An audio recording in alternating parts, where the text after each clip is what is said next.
Let's all give a big seriously welcome to Jason Madison and Vince Yanunza. I just realized I've never said his last name until now.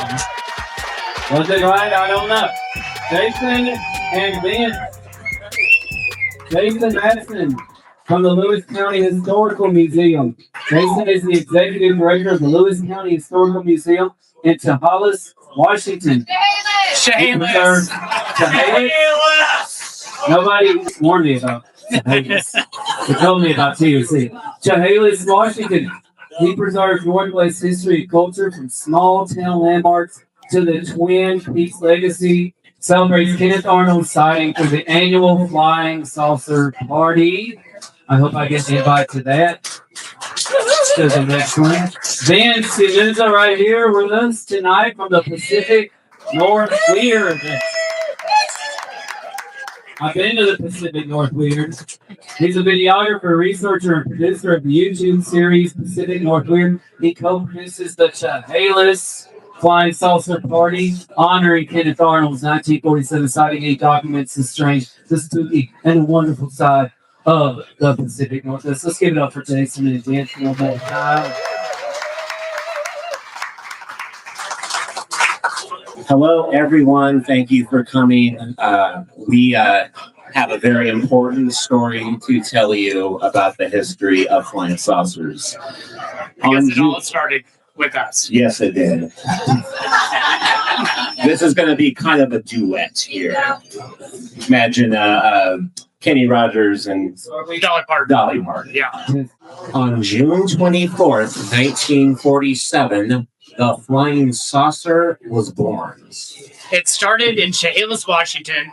A private pilot and businessman named Kenneth Arnold flew out of the Chehalis airport. He was looking for a downed marine transport that crashed in the Cascades about half a year earlier. There was a $5,000 reward. While scanning the mountains for the wreckage, Arnold witnessed bright flashes of light coming from near Mount Rainier. As his eyes focused, he saw that the flashes were coming from 9 aircraft flying in an echelon formation. The craft were crescent-shaped and were unlike anything Arnold, an experienced pilot, had ever seen. They were flying south from Mount Rainier to Mount Adams.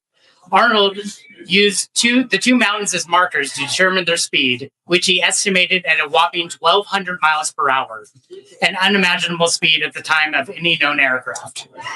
Arnold's first thoughts that these could be secret weapons from the Soviet Union, and it was his patriotic duty to report them. He immediately landed in Yakima, Washington, and described what he had seen to some pilot friends. He then flew to Pendleton, Oregon, just over the Washington border, and reported his sighting to the East Oregonian newspaper. When asked about how these craft flew, Arnold described their flight pattern as erratic, like a saucer skipping over water. This description hit the news wires, and within days, the Associated Press coined the term flying saucer. And the modern age of UFOs began. That is definitely worth an applause. In the months that followed, thousands of flying saucers were reported across the nation in an unprecedented UFO wave known as the Summer of the Saucers. Arnold quickly became a national celebrity, forever known as the man who first saw the flying saucers. He also became the first citizen UFO investigator, flying his plane to interview eyewitnesses and experiencers throughout the Pacific Northwest. His story also graced the cover of the very first issue of Fate magazine in 1948. As the years went by, Arnold struggled to uncover the truth behind the UFO mystery, facing an uphill battle against public mockery and a government cover-up. But he never once wavered on his story. He saw something important, something that changed the world.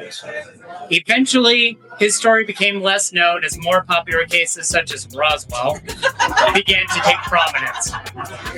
But we, the representatives of Washington State and UFO, are here today at the Truth or Consequences Brewery to set the record straight and to remind the world where it all began. Where it all began. Oh yeah. Oh yeah. Oh yeah.